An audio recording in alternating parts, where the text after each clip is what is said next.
Hello everybody, this is going to be for my module 4 discussion post. Question number 1. How does our text discuss self-talk and the occasional conflicting cultural messages that occur in our own self-talk? Be sure to cite the text in your explanation and discuss times where you have experienced conflict and cultural messages in your self-talk.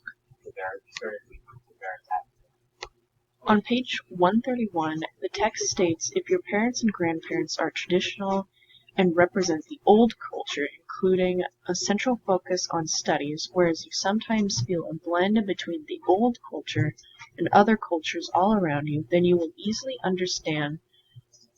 You'll hear the voice telling you what you should do and also hear the voice of what you could do. So, for an example of this, I stated my grandmother likes to discuss how much she loves Donald Trump. And since that's kind of the older way of thinking, especially my family is like, always vote Republican no matter what. But since I interact with younger cultures, that's not really my viewpoint. I've kind of learned that it's not as simple as always vote Republican. So, yeah, that's fun. Module 2. In Module 2, we discussed how some of the identities that shape who we are more valuable than other identities. Review the identities discussed between pages 136 and 139. Which of them do you believe play a stronger role in shaping your cultural identity? Which do you have more control in shaping, and which is the most important to you right now? Be sure to cite your text in your response. So, for that, I said my cultural identity was shaped by both my class identity and my perfect self identity, which I found on page 137. Then I stated I have control of shaping my physical ability identity, I guess. I was a little confused on what they mean by control of shaping. I don't know. And I found that on page 139.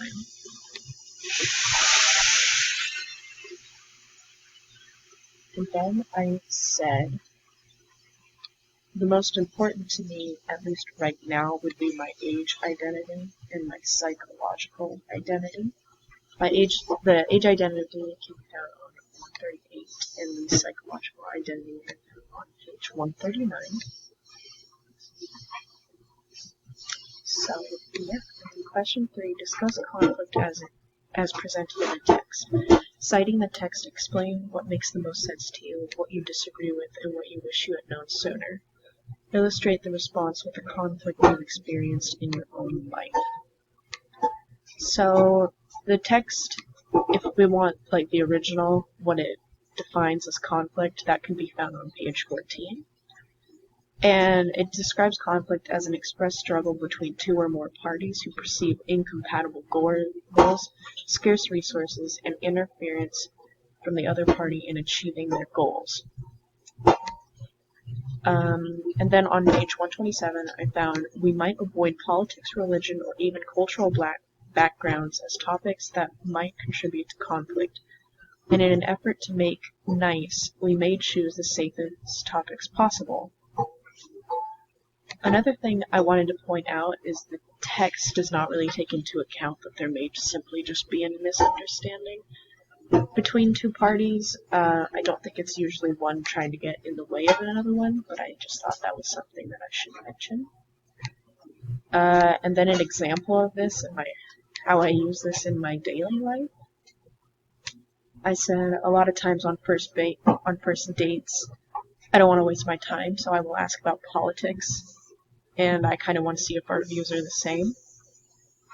So if they don't align, I just say I don't think we're compatible. So that's a little fun fact about me. And yeah, that's all I really have so far. Thank you. Bye.